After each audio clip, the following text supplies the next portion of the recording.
Welcome back, fight fans. We're back with some more, I was going to say UFC action, but I guess it's not always the UFC. And we've got the Contender series too. Some more MMA action, I guess.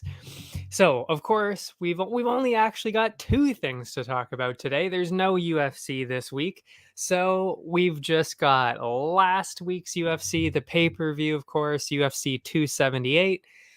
And then yesterday's Contender series, week 5. Yeah, week 5. We're halfway done. There's only 10 weeks. Wow. What a month, really. I mean, yeah. I mean, you gotta love Contender series, seriously. Just the talent that comes off of there. I mean, Bo Nickel, really. And then, of course, we're going to see Bo Nickel again. I believe it's week 10. I mean, so much to look forward to. Oh, and then there's apparently a 17-year-old that's going to be on. I don't know which week that is. I didn't quite look it up, but they've talked about it on the broadcast. I think 2 or 3 out of the 5 weeks. So, yeah, should be. I can't wait to see what that's all about. Yeah, I don't know anything about him at all other than he's 17. I don't know. We'll see. I'm very intrigued by that. But anyway, that's in the future. This is now we're even talking about the past here. Never mind the present. So we'll go with UFC 278 to open, go through the prelims first, of course. And of course, actually, yeah, after we finish this card, we'll take a short break and then we'll talk about the Contender series.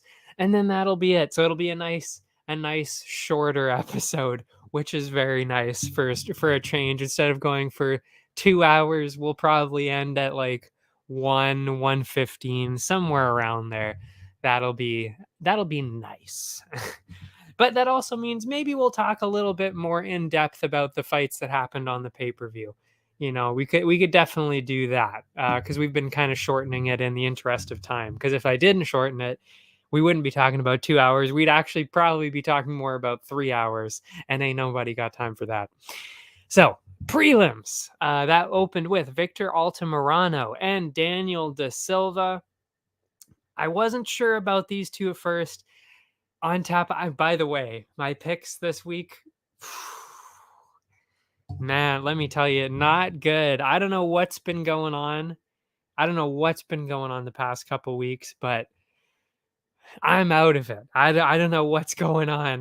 None of my picks have really been working out. It's been really weird. I think I've maybe been overanalyzing things, watching a little too much tape, getting a little too into it, actually, because I actually did much better before I started watching all this tape, where I was getting, 70, 80% of my picks right. And now I'm down to 60, 50 or 60%. That's tragic.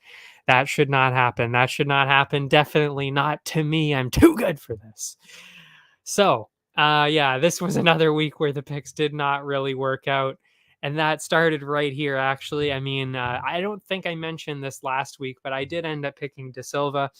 And to be honest, though, I will say this one, I was about 50-50 on. But when I watched the tape, I will say Daniel Da Silva just looked better. Like, he was a lot faster. And that's actually exactly what we saw for the most of the fight, for as long as it lasted. It ended in the first round, but he was actually doing much better than Altamirano, and Altamirano just landed a fantastic knee, and that was it. So, yeah, as I was saying, they were both actually throwing some crazy combos early. Altamirano was trying to keep up with that speed, but De Silva, I mean, he's so talented. So to see him lose, I think it's 3 in a row now. I mean, it's crazy because he's so good. He's so good. I really like him. If you watch him, he's very fun. He's so fun to watch. Super talented. I don't know what's been going on. I mean, this one, I mean, I guess it was a little bit unlucky, but I mean, still, I mean, Altamirano did land a fantastic knee to get him down there. But yeah, anyway, so Altamirano had already been lit up quite a few times in the opening couple minutes, which is why, like I said, I actually felt pretty good about the pick. De Silva was throwing these bombs, dropping Victor to the canvas early, so he did get the knockdown early. But after that, Altamirano started to make a comeback, dropped De Silva with a body shot. I think it was a knee in the body shot there, and that was pretty much it, really. I mean, Altamirano started to get the ground and pound going, and that was it.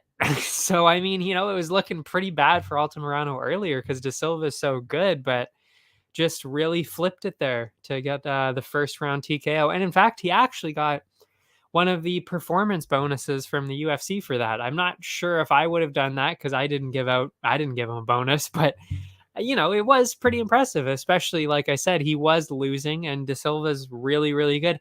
I hope they keep De Silva around. 3 losses in a row, I think, at least 2 losses. Like I said, I hope they keep him around. He's so good. But yeah, that was a rough loss there. And Altamirano's looking pretty good too. I'm not taking any heat off of him though. I'm just saying De Silva is looking like a pretty good guy, but just keeps getting the wrong end of the stick there. Not good. But I hope they keep him around. Like I said, he's a really exciting guy. Next up, it was Aoriqi Lang and Jay Perrin. I, like most people, went with Aoriqi Lang on this one. But I did think it was going to be very close because although Perrin, I don't think he won his last one, he was looking really, really good. He's really talented, and that's what we saw here today too, because it was pretty close. Perrin was the aggressive one earlier, taking the action to Aoriqi Lang there. But that's mostly because Aoriqi Lang is very patient, and he didn't used to be, but we saw that in his last fight too, where he was fairly patient. It's a new kind of strategy for him, and it works very, very well. And that kind of just shows his experience and really the skill that they're kind of developing, especially in the China Performance Institute there, because he actually, I believe anyway, from what they keep talking about on the broadcast, I'm pretty sure he is one of those fighters in the China UFC Performance Institute. And I mean, everybody that's been coming out of there into the UFC has been so good. So that's got to be the work from there. And I mean, you can tell they're so good. And actually, I think even on the not the Contender series, the road to the UFC, the show that we started a couple months ago, that will probably, I think they're trying to do the second edition, the second round, I should say, in the fall. So probably within the next couple of months, we'll see the second round of that. But yeah, a lot of them are also out of that Performance Institute in China, and those are the ones that did really, really well in their opening fights. So should be very interesting to see how all that goes. Anyway, thanks to that patience, he did manage to counter Perrin and wobbled him pretty bad there early in the first round. From there, Perrin really started to slow down his pace, and that is when Aoriqi Lang started to shine, of course, because he was waiting for that to happen. He started to pick Perrin apart at a distance. And Perrin started to grapple after that, of course. I mean, when you start to get picked apart on the feet like that, you kind of usually start to grapple for the last 30 seconds there. dragging Aorichi Lang to the canvas there. Seemed like a fairly convincing round for Aorichi Lang, but it was close. Yeah, that's right. I did. I was trying to look at my scorecard there just to see how I did. You know what? I should actually write a scorecard. That's what I should be doing because I write it in my notes here and then I lose it. I should probably actually write down, round by round my score. I don't know why I haven't done that yet. Maybe I'll start doing that next. For Paris, I guess. Anyway, second round, open with some more crisp striking from Aorichi Lang, but moved back to the ground after a pretty awkward takedown from Parkin. But Parkin was on top, and Aorichi Lang did a very good job of shutting down all the offense there, and actually got back up fairly quick. Then Parkin was getting a little bit too reckless again, which you can't do against somebody who's as analytical as Aorichi Lang, or as this new version of Aorichi Lang, I should say. He was hit by another huge shot, got wobbled again, and then after a couple more minutes of striking, Parkin decided to go for the takedown again, but this time was shut down. So pretty clear 2-0 lead for Aorichi Lang on that one. And then the third round, Aorichi Lang came in again, started with the striking, stumbled Parkin a bit. And then as the round went on, though, he started to slow down, probably because he is actually, he was, I might be thinking it's about Sumu Darji, about the weight cut, but he is pretty big. So it kind of makes sense why he started to slow down there. So that's definitely one thing he's got to work on in the future against the tougher opponents, is that third round, because it's not good when you start slowing down like that. You can maybe do it against Parkin, who is probably not going to finish you when you won the first 2 rounds, but as you start getting up there, you can't slow down like that. But yeah, so that let Parkin kind of get back into his groove, started to get his offense going, landed a takedown, dominated in the clinch there, and landed some bombs in the last 20 seconds, probably clinching the round on the cards. That's how I had it anyway. So I had it 29-28, Aorichi Lang, and the judges all agreed, scoring at 29-28 on that one. So no surprises there. This one, though, I will say this next one, I was so sure about. And it wasn't just because of the record, it was because of the tape as well. I mean, Amir Albazi, Francisco Figueiredo, I even said, you're going to get either a first round knockout from like ground and pound, or you're going to get a first round submission pretty easily by Amir Albazi on this one. And that's exactly what we saw on this one. Figueiredo, he's got some potential, but you're fighting because really Albazi, the only reason he's not in the top 10, possibly even in the top 5, is because he's been off for a little while. So they didn't really want to give him somebody that was, top 10, top 5. That's just not how you do things. So they gave him an easier fight back to get him in the groove of things here. And like I said, we knew that last week. I said probably in the first round. That's what I said on Tapology too. I got the 100 points on Tapology, first round submission. Locked that one up. And we made a decent amount of money on that one too, betting on that one. So I hope that you listen, because I think that ended up being like a plus, I think it was 500 plus 500 first round submission. Why? He's submitting everybody. Francisco, not really that great. It just seemed like it was pretty obvious. It was bound to happen at that point. So yeah, I hope some people listen to me on that one. My picks didn't work out, but I gotta say, made the money back. Actually, at least I made my money back through the prop bets there. Even though only 5 of my people won, that's one of my worst ones yet. That is below 50%, folks. Yikes. Not good. But like I said, the prop bets made up for it. So, maybe I should probably start talking about those more too on here. But anyway, Albazi, pretty easy first round submission win there. Not You don't even have to talk about anything else there. I mean, if you want to watch it, it was a great performance. He ended up getting submission of the night. It was the only submission, but also very impressive. So if you want to hear more about it, maybe just watch it. I mean, it's only one round. Fantastic performance. And he actually pulled one of the best pranks I've ever seen on TV. That was hilarious. He pretended not to speak English to Joe Rogan, and Joe Rogan was like, "What? Weren't you just speaking English like 2 minutes ago?" Oh man, classic, hilarious. That made me laugh. I laughed hysterically at that.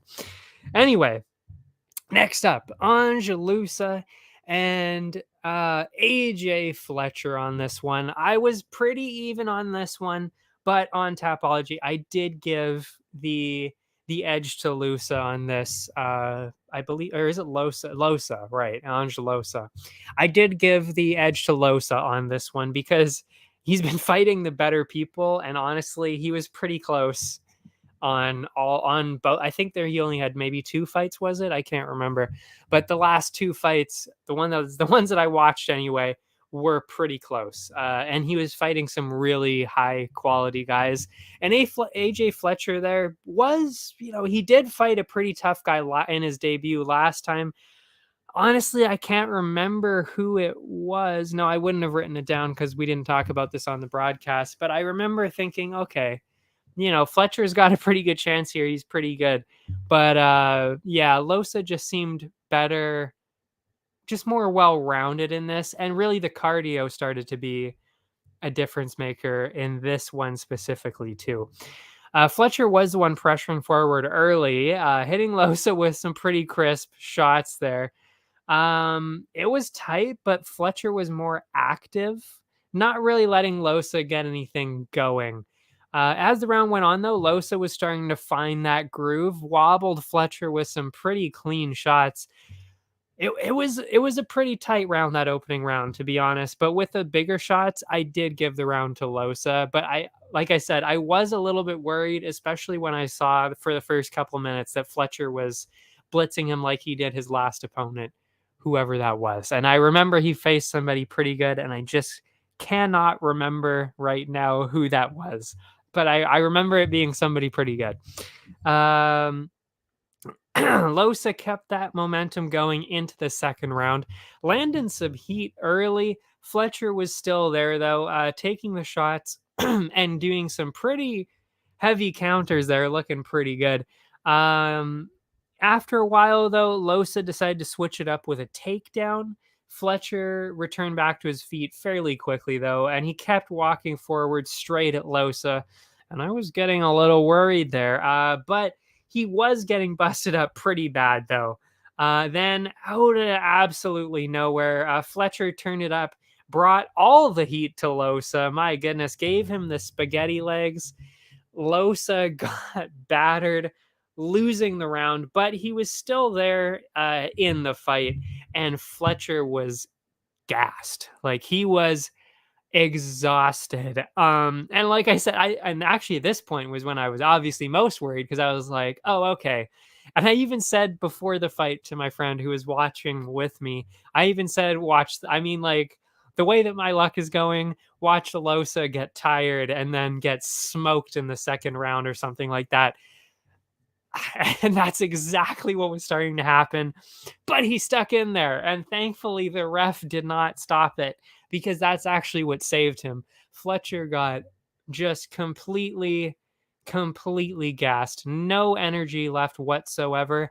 And actually, this reminds me that this is when we started to see the huge problems with the altitude of Salt Lake City. I had to remember where they were, because it really was the story of the night. Because this is the first fight where it was like, okay, we're starting to see some problems now. Because I mean, really, who was doing it before that? There was the first round submission by Albazi. The decision in Aori Chilang, which again, I don't think most of us really thought of the altitude too much at that point. But even then, it probably did make a bit of a difference there with Aori Chilang slowing down like that. So now that I think about it, I mean, maybe he doesn't really need to work on his cardio and it's really just the altitude. That probably was what happened there. And then, of course, Alto Morano got the first round victory too. So we didn't really think about it at that point. But it was in this fight where we were like, oh, well, wait a second. Like, these guys are getting really, really tired. Like, really, really tired. And it was way more noticeable in the fight that we're going to talk about this after this, I should say, the Woodson Saldana fight. That's when we really started to notice the altitude playing an effect. And honestly, that really is something that I'm going to actually start thinking about from now on, because honestly, it's never really been a factor before at all. Because, I mean, we've been seeing all these, fairly regular altitude fights. I mean, like New York, London, Vegas. Vegas might be, a little bit higher, but still, it's not up to nothing close to Salt Lake City, or even if they went to Colorado or something like that. Then you're starting to really get that high altitude. So, I mean, that actually is something that I'm going to need to pay attention to in the future, because there were a couple matchups here where that really actually did make the difference. And that ended up being what made the difference in the whole fight, really. So, yeah, I'll definitely definitely need to pay attention to that in the future. But anyway, this was the first fight where we kind of started to see that happening here. But yeah, anyway, as it was going on, Losa was clearly the fresher fighter coming back in, as Fletcher was struggling to defend himself or even stand on his feet, to be honest. Losa could tell Fletcher was done and jumped on him for a finish. He let loose ground and pound from top position for the entire rest of the round. Losa didn't have the energy to get a whole lot of huge damage. Not really that fight ending damage there, but with Fletcher literally doing, and I mean nothing. Like, I have never seen a fighter do so little. Like, he was literally on his back for probably, I would say, 4 of the minutes, flat on his back, absolutely nothing coming up, no movement trying to get up, no tiny shots, literally absolutely nothing. So, I mean, that's about as clear of a 10-8 as you could possibly get. So I don't know there was only one judge that didn't give out a 10-8 for that round. Actually, no, 2 of the judges did not give out a 10-8 for that round. I don't really know what they were watching. I don't know, because if you have literally no offense, zero offense for an entire round, that's a 10-8. Like, that, there's, like, no matter what, that is a 10-8. So that was a little bit weird for me when you got the scorecards back. Personally, I scored it at 29-27. The judges, a little more generous to Fletcher, like I said. 2 of them did not have that 10-8, and they scored it 29-28, 29-28, and then 29-27 for Losa on that one, which means I really messed up that article. I don't know. I didn't proofread this. I guess I was so upset by losing, I just didn't proofread this properly. So yeah, I definitely made a couple mistakes in this article, because I said it was a KO in the second round. My bad. My mistake, but I am changing it right now. Anyway, the next fight after that, like I said, this is where we started to see the cardio problems for everybody, for both, especially, well, both of these guys, but especially probably Woodson on this one more so, which honestly is what I was worried about in the first place, because even though Woodson was a huge favorite in this, I was very, very close to picking Saldana, specifically because I knew how slow Woodson was. Like, listen, he's got a ridiculous reach. I mean, like he really does look like Slender Man. He's got the weirdest, the most unusual body type I've ever seen. It's so weird. He's got a tiny torso and then these absurdly long arms and legs. So it just looks really weird. Fantastic for fighting, but like I said, the one thing is that he is very slow. And I knew that that was going to be a problem, and also not the greatest cardio even before this. So I figured it was going to be a slight problem. Thankfully, we got a little bit lucky with this. And if you bet on Woodson here, going with the parlay, I think I even remember saying last time, I don't really want to put this in the parlay because he really shouldn't have been that big of a favorite. But anyway, the fight itself, understandably, Saldana was struggling with that reach early, getting picked apart at a distance. As the round went on, Saldana started to land more shots, but was still struggling a little bit. Then everything changed, though. Saldana landed a crisp jab, dropped Woodson immediately. Like he was done right there. And then he actually dropped him again right after that. So I mean, already that's pretty much it. And this is when the problem started to happen.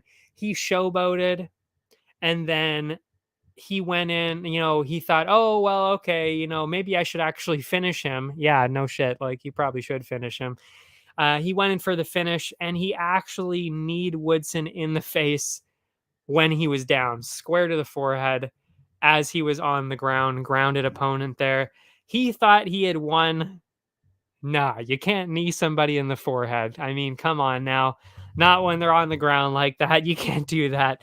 He was celebrating, thinking that he won already.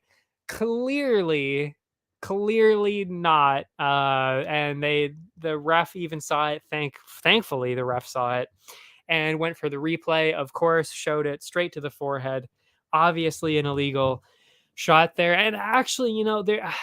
I didn't really think about it at the time. I was kind of like, oh, well, I mean, it didn't land that clean. Like, it wasn't huge, like it wasn't like, oh, well, that guy's done.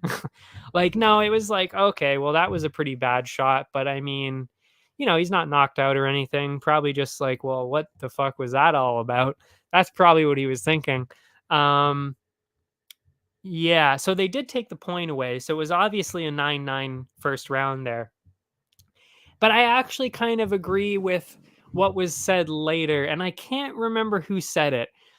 It might have been Dana White in the press conference after, but it also might have been Cormier during the broadcast after the fight.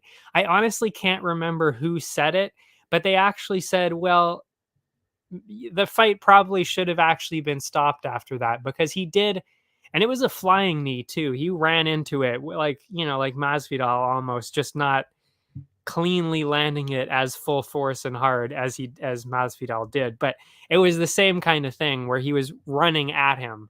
So, after when I heard that, I was like, you know what?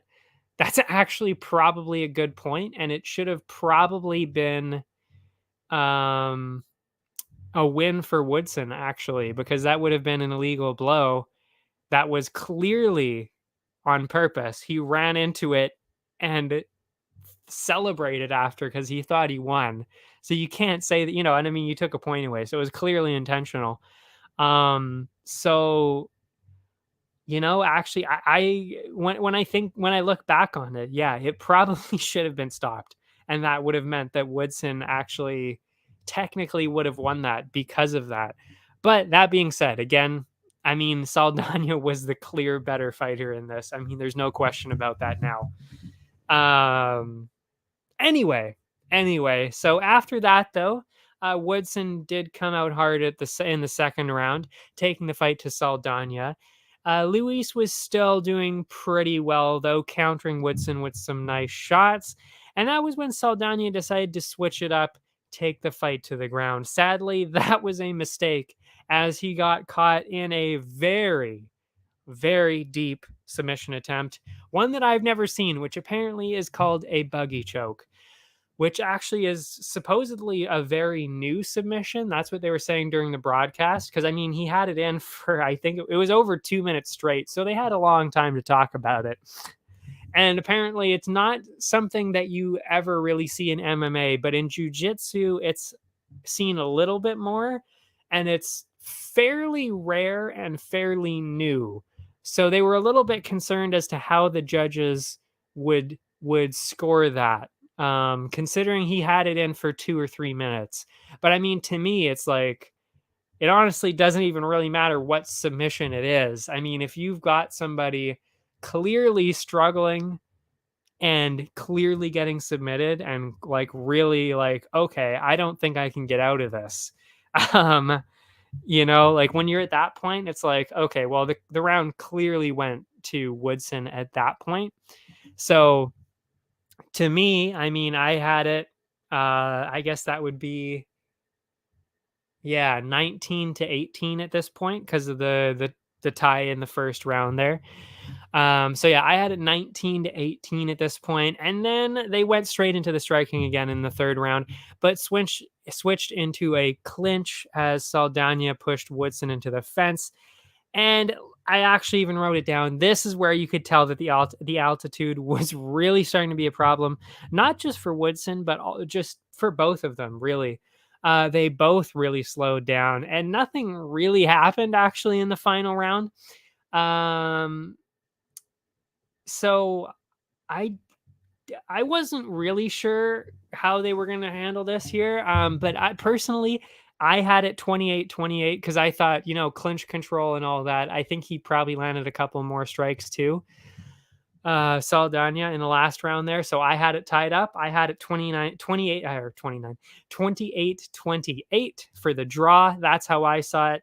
And the judges, I've literally never seen this, and it's probably the most rare decision you could have. I actually don't even know if you could have a more rare kind of decision here. It was a split draw. I've genuinely never even seen that on Tapology. Like, scrolling through, looking at people's records and everything. I genuinely don't think I've ever seen a split draw before. Yeah, so one of them had it 29-27 for Woodson. One of them had it 29-27 for Saldana.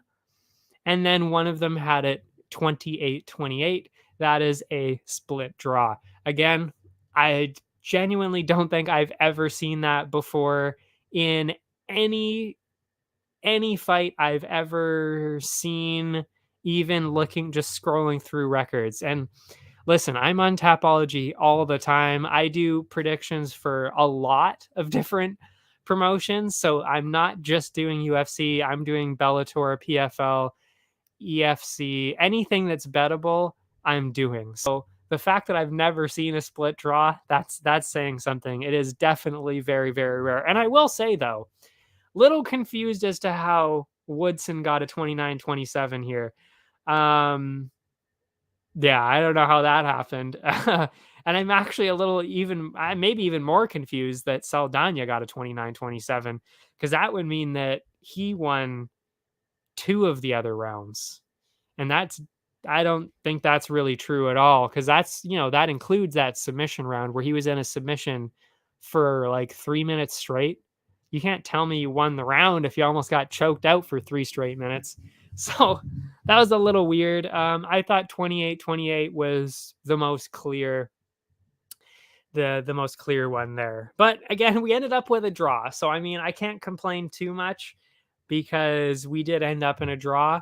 I would have actually, funny enough, even though I did pick with Woodson, of course, being the heavy favorite in the length, even though again I was like 51-49, let's say. 51 on the side of Woodson, of course. So, we could have almost we actually were almost lucky enough to even get a win for Woodson there, because he almost got the win from the knee to the head. He almost got the win on the cards too, because somebody gave him 29-27. So we actually almost cashed in there. But you know what? The right decision was a draw. And that's what we ended up at. So I was pretty happy with that, especially since, to be honest, I think Saldana was the clear winner of that fight. So he was clearly way better. So yeah, I would say Woodson got pretty lucky on that one. But anyway, wow. Yeah, see, this is what happens when we talk more in depth. We're half an hour deep and we're not even on the main card yet. Jared Gordon, Leonardo Santos. And you know what? I actually mentioned this last time, and I even wrote about it in the article. I had Leonardo Santos on this, but I gotta say, about a couple minutes in, actually no, the first round in, I was like, well, we've made a mistake here. We've made a grave error. Because Jared Gordon didn't really look that good in his other fights, but you know what? He definitely deserved it this time. He was clearly way better than Santos. It was not even close. It was not even close. It was just kind of dominance the whole way through. Yeah, nothing really else to say other than that. Well, I mean, I'll read through the fight, but it was fairly dominant, I would say. Gordon was struggling with the length early, but they were mostly trading kicks and quick shots early, trying to really not to make a mistake. And then there wasn't really a whole lot of offense going on either side, honestly, the first round. But Gordon did turn it up at the end of the round. And to me, kind of took it on the cards there. And again, actually, really, now that I think about it, it wasn't necessarily that Gordon was doing insanely well. It was kind of just that Santos wasn't really doing anything. Like, he wasn't really getting a whole lot of offense going at all. And that's the exact opposite of what we saw in the last two fights. Because if you were to watch the last two fights, Clay Guida and Grant, no, yeah, it was Grant Dawson, I think. Yeah, I mean, it looked like a completely different person. It genuinely did not look like the same person here. But you know what? My mistake was the age, I think. And I think that really was the huge difference, especially when, I mean, again, the altitude would have played a huge factor in this. So, I mean, there's a good chance that Santos was also struggling just because of the altitude there, too. Again, was it 42 or 43? Altitude would affect you even more at that point. So, yeah, anyway. The second round, though, started the same way. Not a whole lot going, but Gordon leading the action a little bit. Santos backing up. Santos did switch it up, though, with a takedown attempt. He almost grabbed it. Oh, that's right. And this is where DC Cormier started to get pretty upset, actually. And to be honest, I was even kind of like, well, that's some kind of garbage. Santos did basically land the takedown. He was on his way down. He had already notched it, and Gordon got the fence grab in. He snuck it in. A really blatant, heavy fence grab there that 100% stopped the takedown and kept himself back up. And because Gordon put so much energy into that,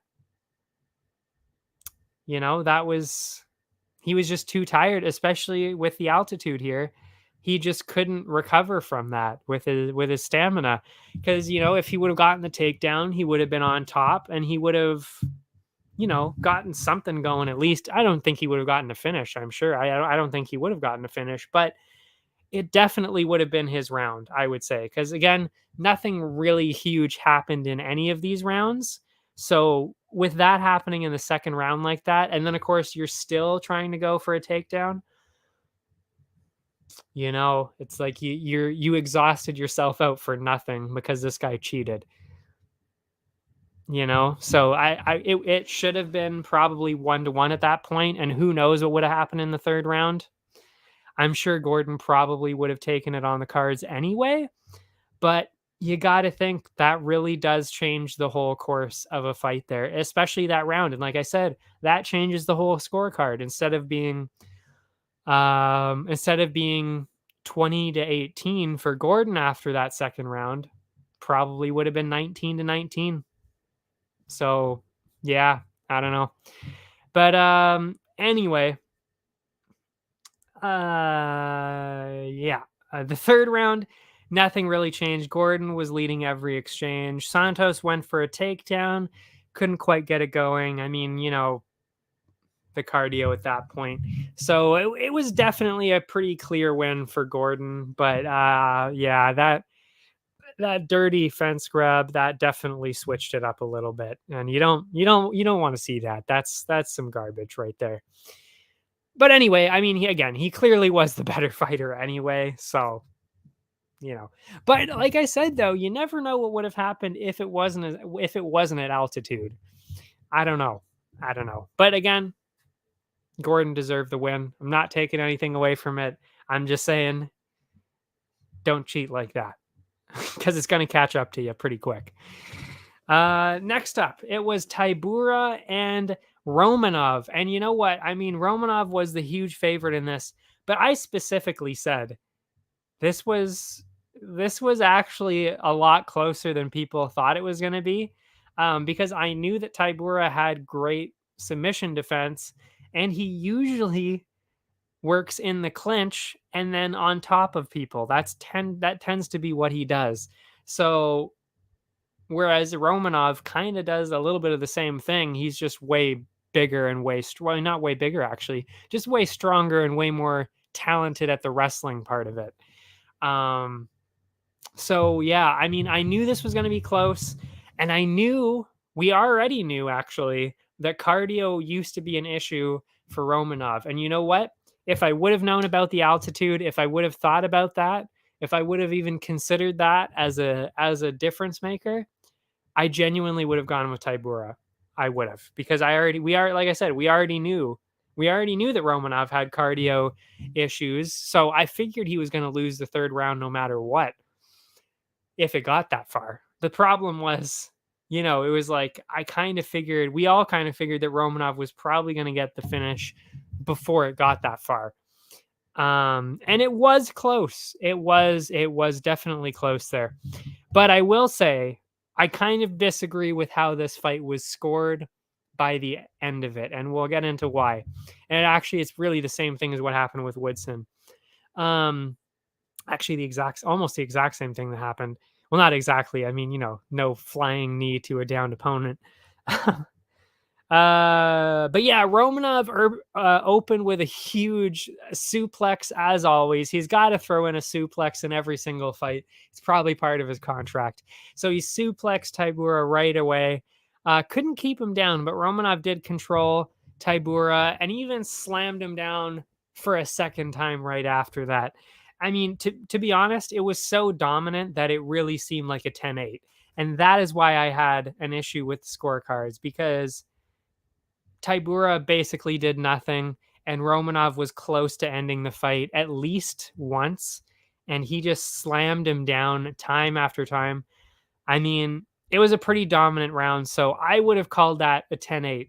And one of the judges did. One of the judges did call it a 10-8, which is why it ended up being a majority decision instead of a unanimous decision there. Or even a tie there. But that is where the scorecards came in there. Like I said, I had it at 10-8 right there. Tybura, though, came in way harder the second round. Landed some pretty nice shots on Romanov, just like some of the earlier fighters, though. Really started to seem like Romanov was starting to struggle with that cardio, and it was the second round. So like I said, we already even knew, even in the best scenario, I think, like, I already expected, even based on what I said, that he would lose the third round. But the difference in this one, though, was because they were at altitude, he didn't win the second round. And that is where, like I said, if I would have realized that altitude difference, and if that would have been something that I would have thought about, yeah, I probably would have. I would have been swinging to the side of Tybura at that point. Because of this. But yeah, and that's really what Tybura did the last two rounds. He took advantage of that. And had a lot of extra output. He was doing some clinch stuff going. He was trying to get, I don't think he was trying to get a takedown though. Yeah, he did drop him to the canvas though once and controlled him on the ground. So Tybura did get him back down there and controlled him there for the last 2 rounds. So to me, I had it 28-28 as a tie because, like I said, that first round was so clearly Romanov. I mean, it was so dominant that it really deserved to be the 10-8 on that one. So I kind of thought, it really, really should have been a draw if we're scoring things properly. But, can you argue with a Tybura win on that one? Not really. Like, you can't really argue with that too much because he did win 2 out of the 3 rounds. It just so happened that the first round was so dominant that it should have been scored a 10-8, which would have led to the 28-28 tie. And like I said, one of the judges did see that, but the other 2 did end up scoring it 29-28 for Tybura there. And like I said, are they wrong? I mean, technically, yes, because that probably should have been a 10-8. But are they wrong about the rounds? No, they're not wrong about that. So you can't really be too upset by that. Yeah, you can't really be too upset by that result though. Next up, finally the main card. Wow, we've really got to start to hurry up here.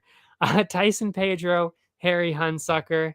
I got to be honest. I knew that Pedro, obviously, I definitely had him winning this.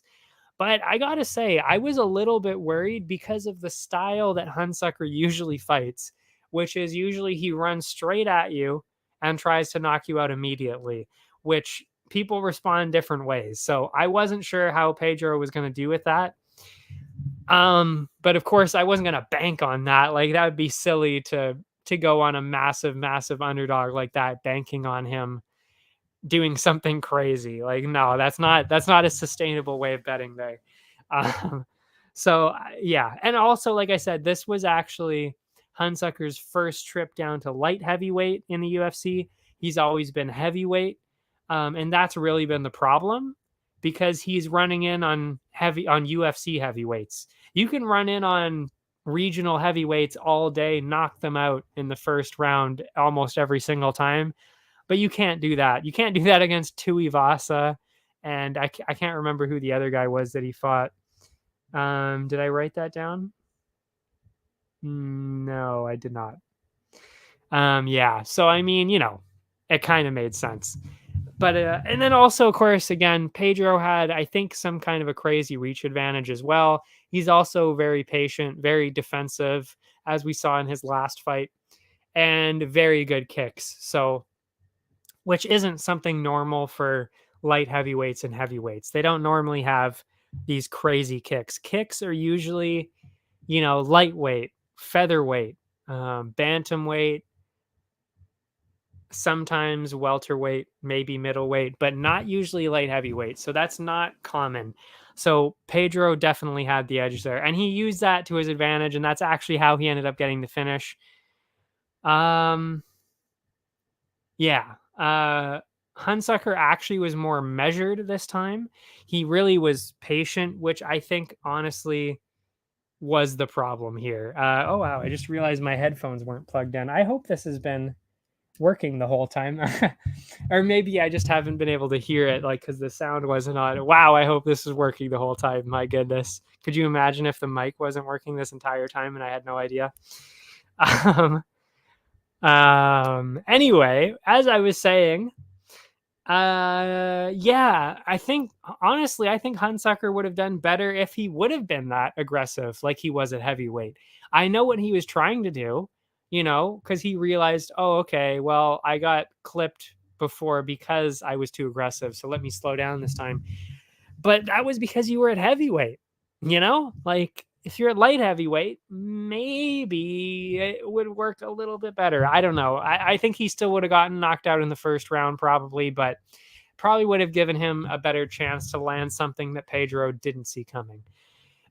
So yeah, anyway, instead, Pedro used that space, landed a jab, wobbled him bad already. Then he landed in a fantastic body kick, dropped him against the fence there, and that was it for the first round finish there. So, I mean, Wow. Pedro's looking really, really good. And I mean, yeah, Hunsucker obviously is not the best competition. I mean, seriously, I truly do not even really know why he's in the UFC right now. Because I even said this last time, he lost his Contender Series bout by getting knocked out. Then he got knocked out twice in a row in the UFC in the first round. So that's already 3 knockouts, and one of them wasn't even in the UFC. It was on the Contender Series. So why are you getting a third, why are you getting a third UFC fight? That just seemed bizarre. So another obvious, first round knockout. So I mean, listen, if Harry Hunsucker's got a job after this in the UFC, I don't know what's going on. There's some bribery in there somewhere. I don't know. I don't know what's going on with that guy. But yeah, I can't imagine him coming back now. Then we had the ladies, Lucy Pudilova and Wu Yanan. I was pretty shocked actually by this one because I got to be honest, in the footage that I saw of Pudilova, she did not look good. She was not looking good. She was looking real slow. Plus, she was already cut from the UFC once already. Lost, I can't even remember how many UFC fights. I think it was 3, and then got cut. So it was kind of like and I even watched a couple of her fights outside of the UFC. So like her last couple of fights before this one, I saw it and she really did not look that good. So I really thought that Wu was gonna come in here and light her up and win a pretty dominant decision, to be honest, because Wu has looked pretty good, pretty good. So I don't really know what was going on here, and I get maybe this was another altitude situation. I don't really know, because Wu already kind of struggled a little bit with that kind of thing. So maybe that pushed it over the edge. I'm not really sure, but yeah, uh, not a good performance by Wu, I gotta say. I was really surprised. Pujilova was maybe a little bit better than I expected too, but Wu, I don't know what was going on. She did not look good at all. She did not look good. So I honestly, I would not be surprised if she got cut. I really would not be surprised by that. And it's too bad because she was looking like she was going to be a fairly promising prospect. I mean, that fight against Mayra Bueno Silva was really good. And she had 1 or 2 wins in there somewhere. And the losses were close.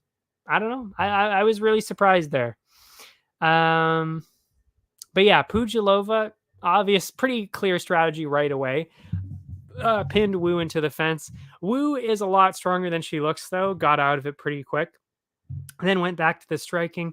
But the fight moved to the ground with a beautiful takedown from Pujilova. She wasn't really moving towards a finish. And this is another reason why I really didn't think she was all that good, is because she really doesn't have finishing capability like that, which is funny because she actually ended up getting a TKO, but she really doesn't have that finishing ability, especially in the submissions on the ground there. It's not really something she's great at. Yeah, it wasn't really an impressive display of grappling, but clearly enough to put Pujilova ahead on the cards after the first round there. And Pujilova worked hard with her distance striking to open the second round, really shutting down Wu's activity. Wu was throwing in some decent kicks here and there, but was eventually dragged down to the ground once again. And this time got her back taken. Not good. Locked in a pretty decent submission attempt, but it was actually the ground and pound that ended up being the difference maker there. And Pujilova landed these elbows to end the fight there. So, I mean, maybe she does have finishing ability from the ground there. But yeah, I mean, honestly, Wu just did not look good. She did not look good in this at all. And again, maybe it was because of the altitude. We don't know. We really don't know if that was the problem here or not. But yeah, it was just a bizarre performance from Wu because she's usually so much better than that. And Pujilova still honestly didn't really impress me all that much, but she definitely looked better than I thought she was going to look. So there is that. Yeah, I don't know. That was a weird one.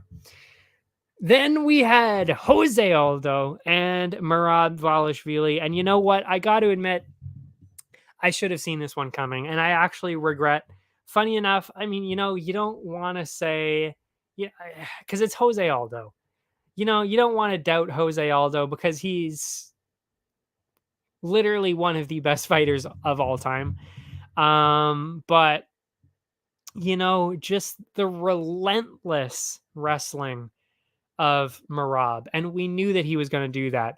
And I even said, I didn't think that Merab was actually going to be getting too many takedowns, if any, but it's the pace. It's the pace. He doesn't give you a chance to do anything. He doesn't give you a chance to get anything going. And Aldo is very good at shutting down wrestling. Obviously, he didn't even give up a takedown here, but he couldn't get any offense going. And to be honest, I mean, yeah, I actually agree with what I think it was DC. I think DC said it. He just didn't really see any activity from Aldo, and I get that. I mean, it was mostly because of the pressure of Merab, but he definitely had quite a few opportunities to get things going, and just didn't really get it going. It was really weird. It was a very strange performance from Aldo, and again, maybe it was the altitude. Maybe it was because I mean, you've got to deal with all that grappling constantly. I don't know how many takedowns he shut down. I literally might have been 20 takedowns. It could have been. I know it was at least 12 because I remember hearing that number, but it could have honestly even been 20. It really could have been. So to deal with that for 3 straight rounds, it's just too much to deal with. And that was really the whole story of the fight. There's no reason I should go through the whole thing. It was a pretty clear 30-27, I thought. Yeah. Let's see if I don't remember. Yeah. I definitely did not give a round to Aldo, but I did say in the first round though that it was so dead even that it actually could have gone either way on that one in the opening round, but the last two, the second and third rounds, I mean it was clearly Merab on that one. So, and again, it really could have been the altitude again because I mean, Dvalishvili his cardio is unreal. His pace is unreal. The wrestling is unreal. The grappling is unreal. Like it's all just an unbelievable pace, and he did that at altitude. So, I mean, clearly Merab is the real deal. That's really what we learned from all this. Not necessarily anything bad about Aldo, more so that Merab is even more impressive than I think a lot of people realized.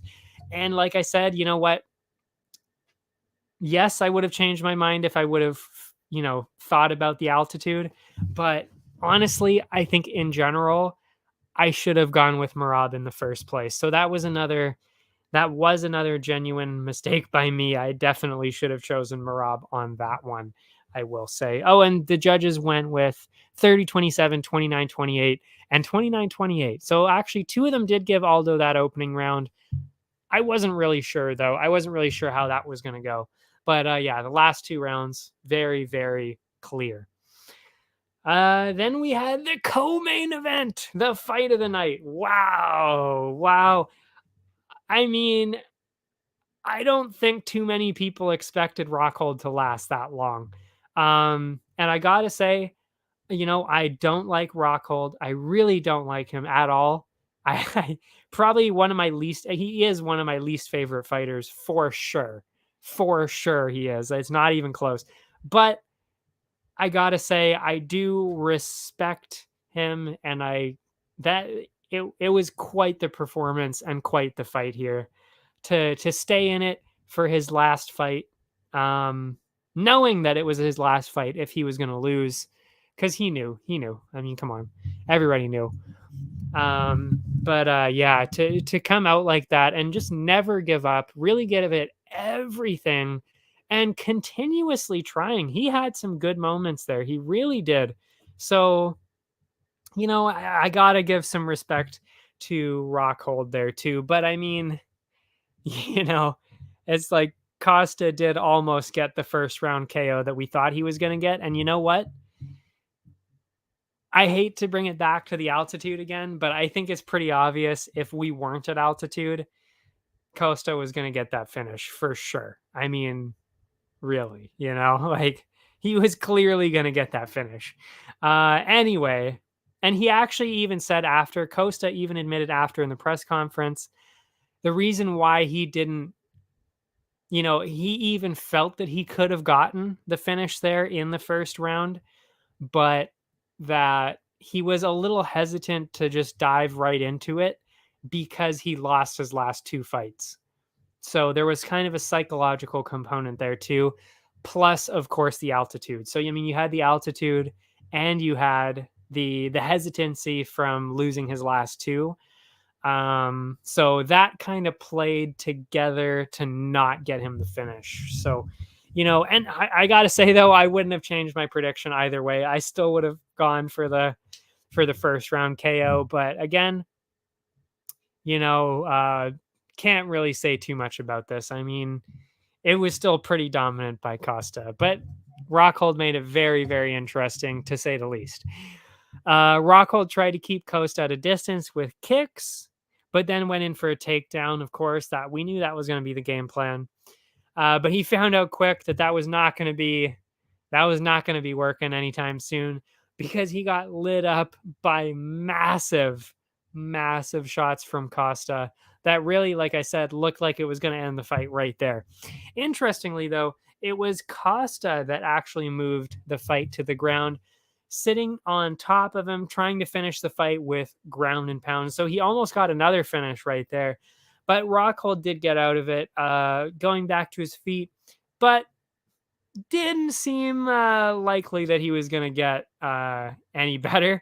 Incredibly, though, Rockhold did make it out of that opening round, but he looked done. Like we thought Fletcher looked really tired and he didn't do shit for the rest of the fight, but at least he looked somewhat capable. I mean, Rockhold here, Costa actually even thought maybe he was going to be kind of giving up after the first round there, because it was looking real bad. And I mean, that was definitely the altitude for sure. But that was insane. I mean, yeah, the way he came back after that, though, pretty impressive. Rockhold opened up with a huge shot, actually wobbled Costa there at the start of the second, but he still looked exhausted, was getting hit pretty hard by Costa. And then really actually out of a complete stroke of luck, Rockhold was hit low. It was honestly one of the luckiest low blows I've ever seen, giving him a few minutes to recover there. And it wasn't just Rockhold that needed a rest. Costa was kind of looking like he needed a bit of a rest too, but Rockhold really needed that rest time. That being said, I mean, clear 2-0 lead for Costa going into the final round, even though Rockhold did have a couple of moments there. Rockhold had another brief moment, getting Costa down to the ground in the third, but started to get hit by these bombs. I mean, you know how Costa hits. Rockhold had the crowd explode with a massive shot of his own, but then he got reckless and got dragged down by Costa. And then it was kind of just, Costa running out the clock for the decision win there with a very clear 30-27 win. And I don't know why. I mean, some people were shitting all over Costa for this one, and it's like, one, I mean, did you not watch the other fights with the altitude? Clearly that was a problem, not just for him, but I mean, look at what Rockhold looked like. I mean, and Rockhold does not really have too many cardio issues. So the fact that he was that like done, that says a lot there. And Costa is a massive guy that cuts a lot of weight. So you got to think that altitude just killed him. And the fact that he was still throwing in the third round like that. Yeah. I mean, you're insane. You're insane to shit on Paulo Costa for that performance. And like I said, he could have probably easily gotten the first round TKO, even the way it played out. So yeah, he looked fantastic. I don't know what people are talking about. Seriously, Paulo Costa looked fantastic. Uh, yeah. The main event, one of the craziest moments in UFC history, in combat sports history, Leon Edwards in this one. I mean, my goodness, what unreal. I don't like, you don't even have words for that. It's just so absolutely insane that he did what he did. And we'll get into that. Clearly I did, actually I will say I was actually again like 55-45 going into this. I gave the edge to Usman because I said this last time, he knocked out Masvidal, he knocked out Burns, he knocked down Colby on multiple occasions. So and Edwards was caught by Nate Diaz in the last one and basically lost the fight. So just because of that, I mean, he should have actually probably lost by TKO in the 5th round there, ironically, in the last minute of the last one. So I just kind of figured, well, you know what? I know that Edwards is good, but it just seems like Usman has a little bit of a power advantage, and he's going to get a knockout here. That's kind of what I thought was going to happen. And that's really not how it played out at all. And I think that was because Usman respected the power of Edwards so much and the striking of Edwards that he was just using his clinch the whole time, rounds 2, 3, 4, 5. 2, 3, 4, 5 up until, of course, the unthinkable happened. But yeah, we'll go into it though. We'll go into it. And then we'll get into what I think about the rematch, because it seems like it's inevitable that we will see this rematch. Whether that's the next fight for both of these guys or not really sure yet. But it seems like we're going to get a pretty close rematch here. They're even thinking about probably February or March, of course, in London, possibly even at Wembley, which would be unreal. That would be crazy. I cannot wait to see wherever it is. I can't wait to see it. Edwards had the only action early, throwing out some kicks at Usman, but then Usman went straight into a takedown. Edwards shut it down, but was still dragged down anyway with Usman on top of him. Clearly he's improved with his grappling though, as he did get back up to his feet fairly quickly.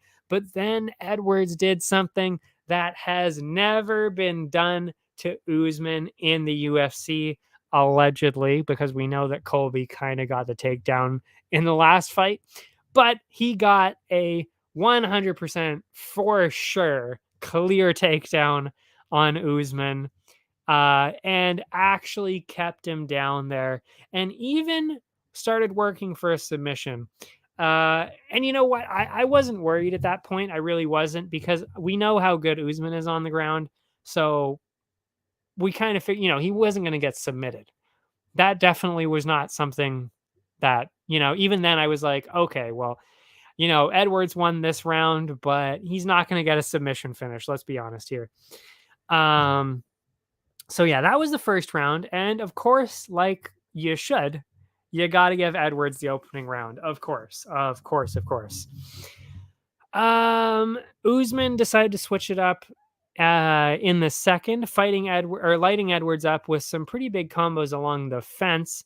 I mean, wow, I really messed up this article I didn't proofread this at all. There's so many spelling mistakes. I hope that the editor on this managed to fix this article and edit it, because I mean, this is for sure. I've never had any spelling mistakes on my articles. So to see like 20 in the same fight is insane. I definitely did not proofread that. That tells you how out of it I was after this, and how devastated I was by losing this many fights, but also just how crazy that finish was, that I didn't even think of editing the article.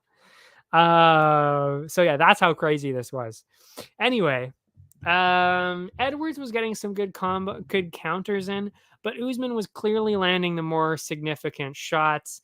And from there, Usman would throw in some grappling to keep Edwards on his toes. And that kind of really started to go how rounds 2, 3, 4 and then 5 went. I mean, there was just a lot of grappling, and Edwards couldn't really get a whole lot going. Like, he just couldn't really get anything going. The 4th round, Edwards tried to go for a takedown, but he was stuffed and slammed to the canvas by Usman once again. Managed to get back up, but you could tell Edwards was really struggling with, it seemed as though anyway, that he was really struggling with his cardio. And again, that's really clearly to do with the altitude. And he talked about it after, and we will get into that. But yeah, and then Usman really started to try and prove a point here. He really started to light Edwards up on the feet, actually really trying to get a finish. And I thought he was actually going to get it. I really did. I thought he was going to get like a 4th round finish or so for Usman. Excuse me. And the 5th round, I mean, he kept that going, threw the occasional combo out there, and it was clearly Usman was winning round 5 as well. And then, of course, we know out of literally nowhere, no indication of anything happening whatsoever, really just looked like Usman was obviously just going to be burning out the clock and then on his way to another title defense there. And the head kick knocked him out cold, eyes rolled back on the canvas, out straight for like just lying on the ground for a couple minutes at least. Yeah, seriously, one of the most insane comebacks in UFC history, in combat sports history, a moment that will seriously live on forever. I mean, that is genuinely one of the craziest finishes that has ever happened in any combat sports. I mean, it's just in any sport, really. I mean, it's just unbelievable that Edwards landed that perfectly. And it obviously was not a fluke. He timed it perfectly, set it up perfectly, executed it perfectly. Just all out perfection, just that one strike. And I mean, listen, I mean, you can't say it's not a little bit lucky, because again, it's a little bit lucky only because there was a minute left. So I mean, if he does anything other than land that perfectly, and I mean perfectly, he was losing that fight. Because if Usman dodged it, if he blocked it, or any other thing, if he didn't even throw it, didn't throw it, didn't set it up properly, if one tiny one of those things went wrong, we would still be looking at Usman being a champion. So was it, was it a fluke? No. But was it a little bit lucky just because of the timing of it? Yes. Yes, it was. You can't not say it was a little bit lucky just based on the timing.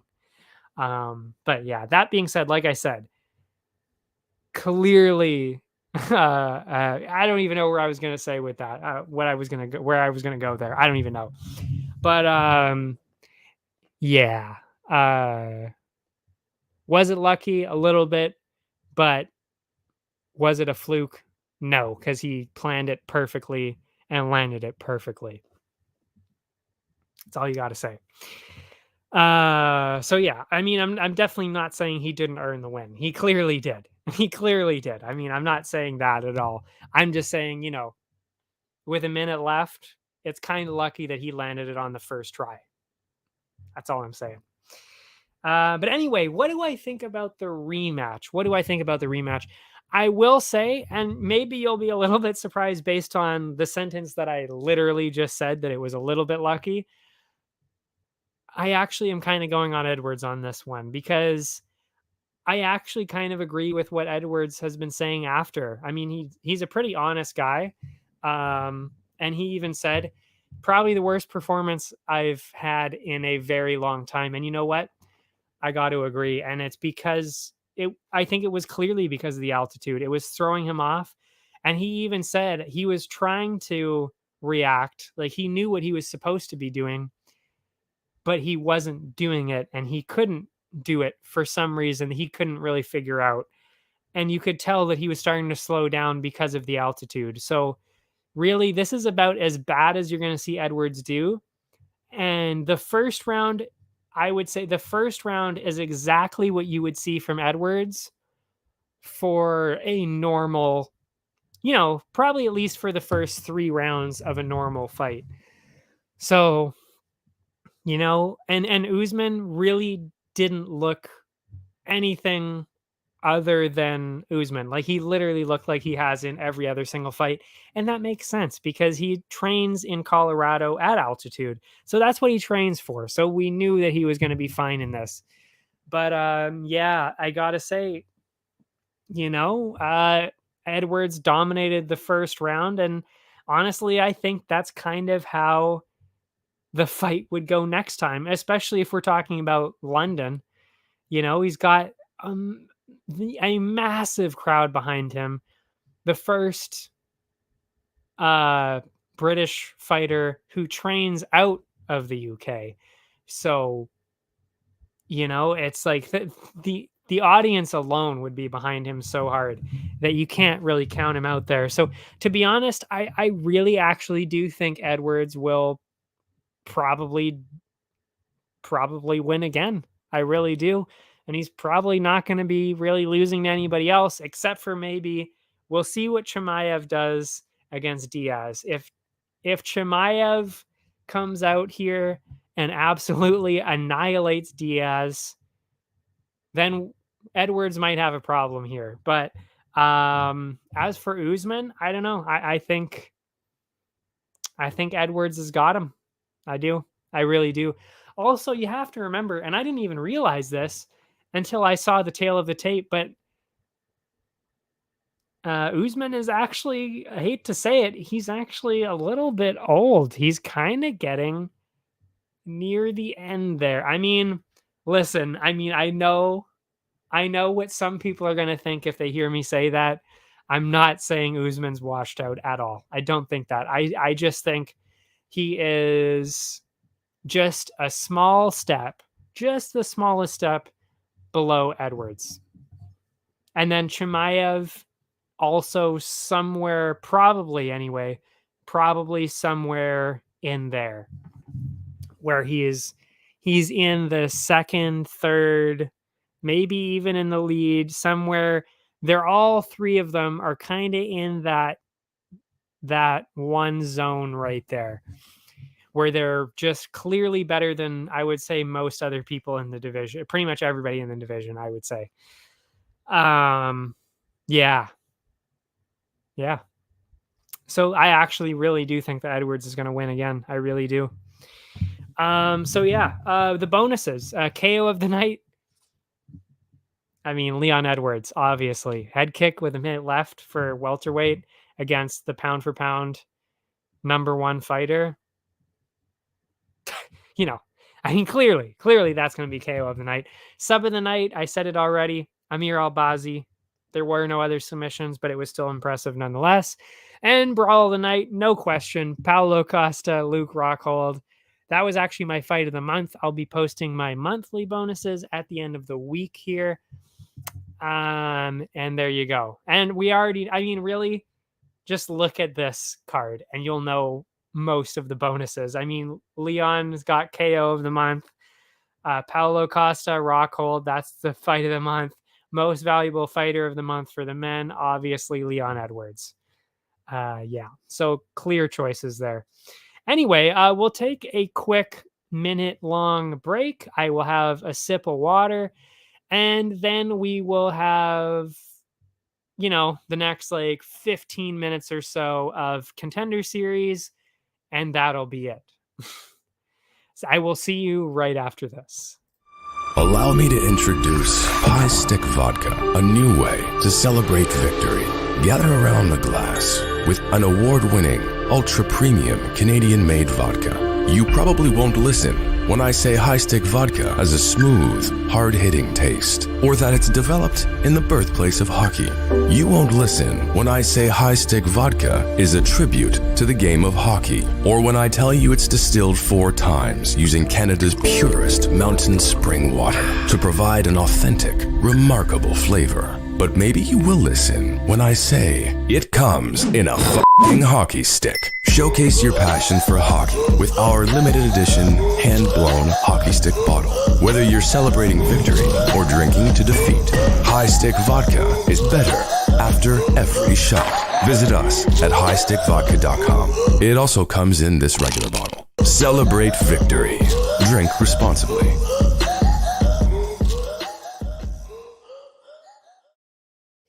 And we're back. So, Contender Series, Week 5. Excuse me. Yeah. Week 5 Contender Series.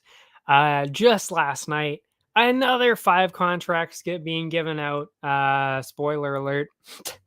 The first one, Denise Gomes going against Rayanne Amanda.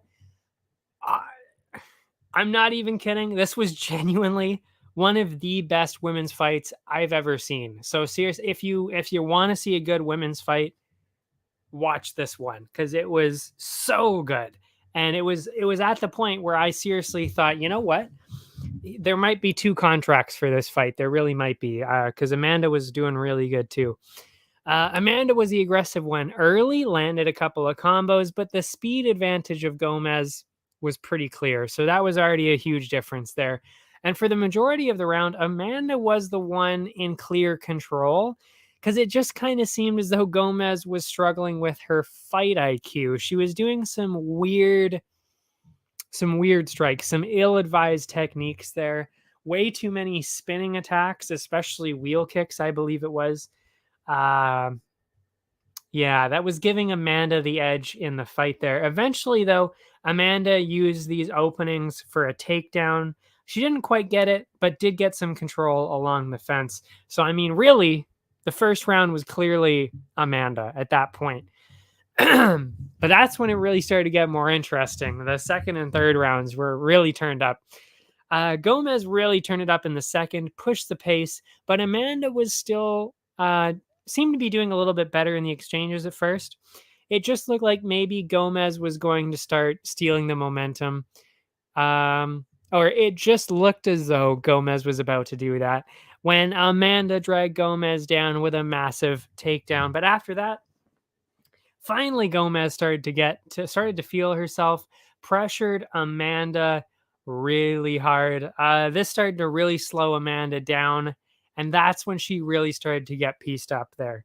The last couple of minutes of the round, all Gomes landing these huge combos.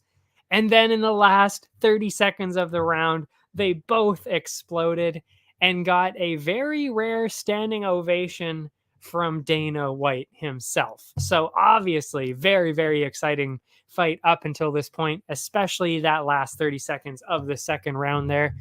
And I saw it tied. So did everybody else, really. I mean, it was pretty clear. All came down to obviously who could pressure harder in the final round. And Gomes was the one who opened up with that pressure. Amanda was still doing well to keep up, but as the round went on, Gomes started to really overwhelm Amanda and back her up with these pretty big shots. It slowed Amanda down, but she definitely wasn't out yet. Still giving it everything she had, trying to stay in the fight to edge a decision. But what was I going to say here? Interesting. Oh, yeah, that's right. So I actually had it a pretty clear 29-28 for Gomes, and I thought that was pretty obvious, and I think even the analysts were saying the same thing. And the corners, I remember actually saying the same thing. So it was a little weird. The judges ended up scoring at 30-27 for all 3 of the judges said that. So to me, that was a little bit weird, but yeah, still, I mean, Gomes clearly won it. And like I said, truly one of the best women's fights I've ever seen. I would have given them both a contract for real. But yeah, there's no doubt though that Gomes is going to do really well in the UFC. She's just got to improve that fight IQ a little bit, clean it up a little bit. You know, you don't need to do all these huge, wild wheel kicks. You know, you're not going to land them in the UFC like that. These people are better than that. They'll see it coming and they'll avoid it and you'll get caught. Not even just that, it wastes a lot of energy too. So if she cleans that up, she'll be fantastic. The second fight, and this is, I knew this was going to be the most interesting one of the night. Cameron Saaiman and Josh Wang Kim. Yeah, they both started off a little slow, but there was a clear difference in styles here. Wang Kim was using his movement to throw Saaiman off. He was kind of bouncing in a little bit weird, I think it's like more of a karate style, while Saaiman was throwing these quick, straight strikes right down the middle. And Wang Kim was doing fairly well in the striking exchanges. Then he went for a takedown and pinned Saaiman to the fence. It was close the opening round because of that, but I kind of went for Wang Kim on that one. I had him up 1-0 there. Then after a round of striking, they actually went straight into the grappling in the second round with Wang Kim grabbing the takedown. He was dominating on the ground along the fence, but that is when everything started to turn. Saaiman he locked in a deep guillotine. That led to them returning to the feet. And then Saaiman was the one pressuring much, much harder. Wang Kim seemed to really struggle with the pace and the pressure after that for really the rest of the fight, losing a lot of his early momentum. And then with 10 seconds left, it was Saaiman that grabbed the takedown. And because of not really because of the late takedown, but especially because of that pace and pressure, seemed pretty clear that it was tied 1-1 up until that point. And knowing it was probably tied, Wang Kim came in a lot harder in the final round, pressuring Saaiman.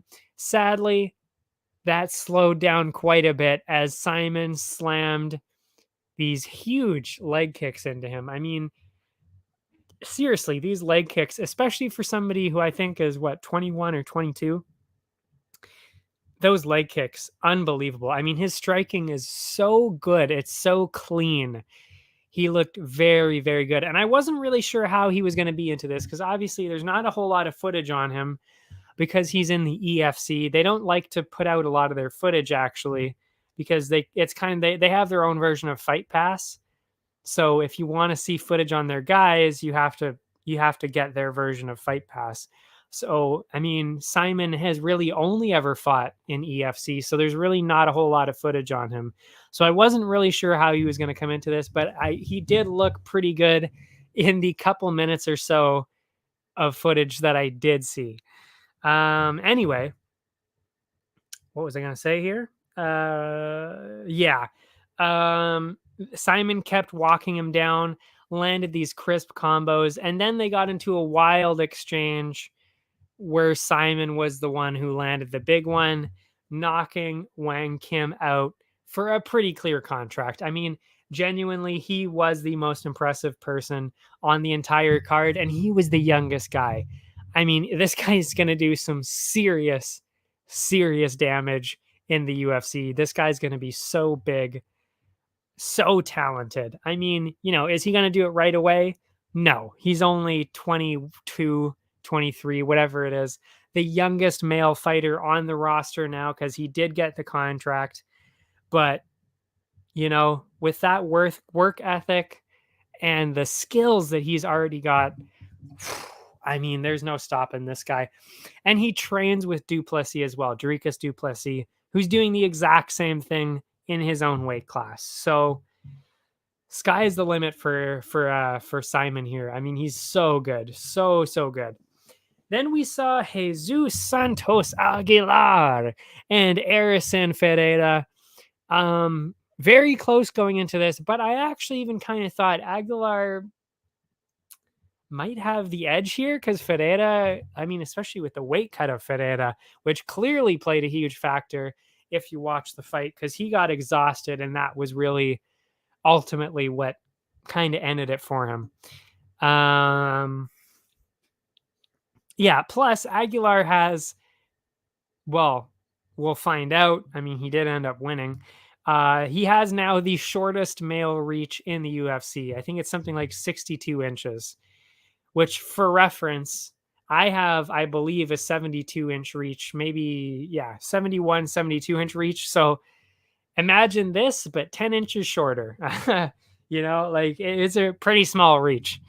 Well, 5 inches on each side, I guess. So it's basically just cut off my hand, and that's about how long his arms are. What was I going to say? Aguilar, in spite of that short reach, though, pressuring very early with his striking, hitting Ferreira with some pretty big shots. Ferreira did land some pretty heavy combos too. But Aguilar followed it up with a great takedown, and that's what we knew was going to be his kind of strategy, especially being that short. You got to get in close, and usually you're the one going for takedowns. Sadly, though, he did end up in a rough spot with Ferreira locking in a pretty deep guillotine. He did get out of it, though, and got back to his feet, but made another mistake. He kept making mistakes, and that's why I actually was not going to give him a contract here. I really wasn't going to. And DC agreed with me. He wasn't really sure about this guy either. Once again, he did get back up, but he got stuck in another guillotine along the fence. And from there, Ferreira moved the fight to the ground, really working hard for a submission. Aguilar did manage to close up the round on top, but I gave the opening round to Ferreira on that one. Both men opened with a pretty wild exchange, seemingly both landing huge shots. You don't normally see that, but they actually both looked kind of wobbled, so they both clearly landed fairly clean there. You don't normally see that. I mean, that was crazy way to open the round. But Aguilar seemed to be a bit worse off. Aguilar then went in for a clinch along the fence, but was dragged down once again. He managed to reverse him, finding himself on top of Ferreira. And then he used that position to then take Ferreira's back and work for a submission.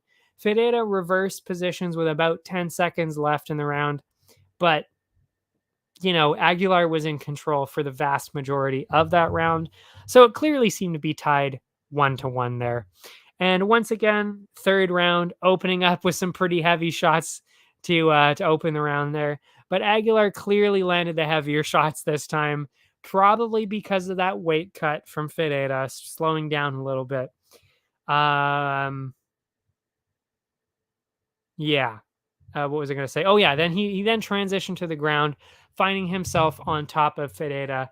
And then he went to his submission, finally getting his shot at it, and then made Ferreira tap to a guillotine, for which I believe, I think it's like the third one he's gotten. I can't remember, but it's his most common win, that's for sure, is a guillotine. And he has a very good guillotine, by the way. I mean, he was doing it a couple times throughout this fight, and he gets it pretty deep in there, probably because of the shorter arms. But yeah, he did grab the finish, but like I said, I wasn't really all that impressed with how he was doing, especially considering his opponent probably wasn't necessarily even at 100% because of the weight cut. So I don't really know how to. Yeah, I don't think I would have given him the contract. I'm not really sure. It was close though. This next one, bizarre. The Darrius Flowers and Amiran Gogolatse. Gogolatse clearly bigger and used that to his advantage early, lighting Flowers up with a huge combo. Flowers clinched up from there, tried to avoid the power because he clearly knew that Gogolatse was going to be a problem. And then Flowers was doing well in the clinch, but they ended up in a bizarre position where Gogolatse was upside down, and he actually locked in a fairly decent triangle around Flowers. It was looking pretty good. But then using that position, though, Flowers stood up and then slammed him into the ground. Of course, since Gogolatse was still upside down, landed actually not on his head, though, landed straight on, it seemed like his shoulder. And then that, of course, what ended up ending the fight. He either he blew his shoulder out, popped it, maybe Maybe something to do with his collarbone, they said too, possibly. They don't really know, or at least I didn't hear any update after. But it was a little weird because it wasn't even immediate. It wasn't like, tap, tap, tap, like stop. He actually survived for about 5 to 10 seconds afterwards, had a conversation with his corner while Flowers was on top of him, and was like, something, my shoulder. And then you could tell he started to kind of move a bit, and he was like, because he could clearly feel at that point, okay, there really is something hugely wrong here. I can't continue. And then he just lightly tapped, and then that was it. Flowers didn't even really do anything at that point. He wasn't doing ground and pound. He wasn't going for a submission. He literally was just holding on to the legs of Gogo Latse, and then he just tapped. So yeah, personally, I wouldn't have given him the contract. He slammed him into the ground, but one, that was borderline illegal, because if he wasn't going for a submission, apparently that would have been an illegal slam, and Gogo Latse actually would have won that fight, because he would have been injured from an illegal strike, which was clearly intentional. So he actually would have won. But not only that, he was actually beating Flowers before that. So, I wouldn't have given him the contract. I definitely wouldn't have, but whatever. Yeah, that was weird. So personally, I would have actually asked him to come back. And that's actually what Cormier and actually Sugar Sean, the Sugar Show, was in the building for this one fight, talking about giving his opinions on the fight, color commentary on this fight specifically. And they both kind of said the same thing. They were like, I wouldn't really give a contract after that. I mean, he didn't really do much. And I agree. I don't think he really earned the contract either. So I wasn't really all that impressed with anything that he did. So yeah, I don't know. I don't really know what to say. I would have given him another shot. I'm not saying he's bad. I'm just saying he didn't really do anything. He didn't really do anything to show that he even deserves a contract. So I don't know. It was a bit weird. That was a weird one. Yeah. The last one, not weird at all. Actually, it was a little weird because Neves didn't look good at all. He just looked terrible. I don't even know what he was doing. He was bad. But Michael Parkin looked good. Neves landed the first big shot, but after a quick clinch, Parkin responded with some wild combos. Neves wasn't really fazed by that, though. Threw out some wild shots of his own. And then he followed that up with a huge takedown. And it seemed like Neves was doing better, but ultimately it was Parkin that started to gain the grappling advantage. And from there, honestly, Neves just didn't really have the skill to defend at all. And got a pretty, Parkin got a pretty impressive first round submission win. And again, I don't want to take away at all from what Parkin did, because heavyweights that are that well-rounded, not common. Like, they're very uncommon. And I saw that even in the tape before this, how well-rounded he was. But I gotta say, Neves, I think he kind of snuck his way onto the show, to be honest. Like, he really was not good. He just clearly was not skilled enough to deal with somebody that's actually half decent. And that's kind of what I thought about this one. So, I was even kind of saying I would kind of like to see him back again on the Contender series against a slightly better opponent. That's kind of what I was thinking, to be honest. But at the same time, it is rare to see a heavyweight that's that well balanced, that's well rounded, I should say. So I definitely saw where they were coming from, Dana White especially, on this one. But I still wasn't really all that impressed. So for my contracts, I mean, obviously Gomez got one, Saaiman got one, Parkin, I was a little bit iffy. Flowers, I definitely would not have given the contract. Even Aguilar, Jesus Aguilar, even I didn't really even think that he really had earned the contract, to be honest. Like I've seen worse people. I mean, I've seen better people, I should say, not get a contract. So to me, that was a little bit surprising. Yeah, that was a little weird to me, I gotta say, especially considering flyweights are so good now. I, I just didn't really see where the contract was coming in. But Dana White liked them all, gave them all contracts, and that was it. Not too much to say other than that. He did say, like I said, that for Parkin specifically, the heavyweight in the last fight, he was saying that he liked how well rounded he was, and that was what convinced him. Okay, that's kind of fair. I wasn't opposed to that. And Flowers, he said he actually gave it to him because before the fight, Flowers told him, he was like, I'm going to smash this guy. And he did. He won in the first round. So, from that point of view, a first round finish, yeah. But I mean, was he actually going to get a first round finish if Gogo Latse didn't decide to hang upside down, which, by the way, never happens. I mean, seriously, how often do you see that happen? It's maybe like once a month you see somebody do that. Probably not even that, to be honest. Like, it really never happens. So, that's more of a luck kind of thing, like just a really unlucky position for Gogo Latse to be in. And then to actually get caught and slammed like that, it's just like a perfect storm of things for Flowers. So I really was not all that impressed. So I would definitely not have given him the contract, but what can you say? First round finish. And it was the same thing with Aguilar. I wasn't really all that impressed by him. But what did he say about Aguilar? Yeah. Okay. And it was fair. His reasoning behind it was, he had that finishing intent the whole fight, and he was facing a tough opponent, which I mostly agree with. I mean, yes, he had the finishing intent, but he did kind of lose the first, he lost one of the rounds too.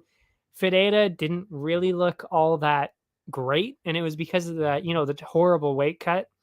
So I don't know. I just really wasn't all that impressed. And like I said, we've seen much better fighters on the show before that actually didn't get the contract. So I wasn't really all that impressed with him here. I don't know if you could tell. But yeah, the power rankings for me, and then we'll close out the show. The power rankings, number one had to be Cameron Saaiman. That kid, I mean, he's unbelievable. What is he? Like I said, he's 22 or 23, just a few years younger than me. And so impressive. I'm so impressed by this guy. I really didn't know what to expect from him going into this week, but wow. I mean, he so much impressed me. He impressed me so much with this. Had to give him the number one spot. Number two, maybe some people are going to be surprised by this. I had Denise Gomes as number two on this because I mean, for one, I really thought those were the only two that deserved contracts on this card, but excuse me, she looked so good. And like I said, incredible fight to the point where, like I said, Rayanne Amanda deserved a contract too. That's how good this was. So I was so impressed by Denise Gomes. Second place for me, for sure. Third place, I actually had Michael Parkin on this one, the heavyweight, because you don't normally see well-rounded heavyweights like that. So for me, it's at least impressive enough for me to be like, okay, you don't normally see that. He was good. I'll give him the third spot there. After that, I had in fourth place, Jesus Santos Aguilar. I wasn't really all that impressed by him. He lost one or two of the rounds. Ferreira was doing better than him for the most part, and Ferreira really just lost because that weight cut was horrendous, honestly. I think that's really all that was. He didn't have the cardio that was necessary to be in that fight. If he did, he probably would have won. So to me, not really looking good for Jesus Aguilar. So I had him in fourth. The fifth one at Darrius Flowers. I mean, really, that's one of the luckiest ways to win I've ever, it's a pretty lucky way to win because it's such a bizarre, unusual way for Gogoladze to even be in. Like, it's just a weird position for him to be in that you would never normally see. Especially after, like I said, Gogoladze was clearly, I would say, dominating, honestly, the first part of the fight. I mean, it was a short fight, but he was doing really well before that. So to me, honestly, I didn't really think Darrius Flowers did much of anything. He literally just happened to be in the right spot at the right time and slammed him, and he just happened to have him land on the shoulder, and it just happened to snap. Because literally, if one of those things doesn't happen, if he even just slammed him and nothing popped out, Gogoladze was just probably going to reverse him and probably even take his back, to be honest, because he was in the right position to do it. So yeah, it was just bizarre. It was super lucky, honestly, of Flowers. He just, the stars aligned for him in that situation, for him to be in that exact position and have that exact thing happen. I mean, it's just really lucky. So clearly in last place, in fifth for me, Darrius Flowers. And then the best of the rest for me, no question about it, was Rayanne Amanda. Like I said, I thought she was going to get a contract. I really did. She was so good. So yeah, a clear leaderboard for me. And yeah, that's it for me. Next week, of course, we will be back. And we'll just be talking about week 6 of the Contender series and then UFC Paris, which is going to be next Saturday. So, yeah, no fights to look forward to, no debrief. Just it'll definitely be a short one next time. Because, I mean, I went on and on this time talking a little bit more than I normally would because, we had one card. We didn't have a card to lead up to. And then Contender series. So I decided, why not talk about it a little bit more, especially give my thoughts about Edwards and Usman going on. Yeah. So yeah, that's it for this week. If you want to see any of the other sports, Area 51 has got you. I'm the MMA guy, obviously. The only one, the one and only. And if there's going to be any other ones, I guarantee you I'm going to be the best. I don't even know why I mean, I will be, but anyway, moving on. Just a little bit of humility to end the episode. Anyway, my socials are down below. That's where I post my BLÜ bonuses, my favorite performances of the night. And actually, like I said, on Saturday, I will, or maybe even Sunday, Sunday, probably Saturday, I will be posting my bonuses for the month of August, my favorite performances of the month. I've already told you 3 of them, and 2 of them are Leon Edwards. But yeah, they'll all be posted on Instagram and Twitter. That is linked below. Yeah. Thanks for watching, everybody. I will see you next time for Contender Series Week 6 and then the lead up to UFC Paris. Thanks for watching. See you next time.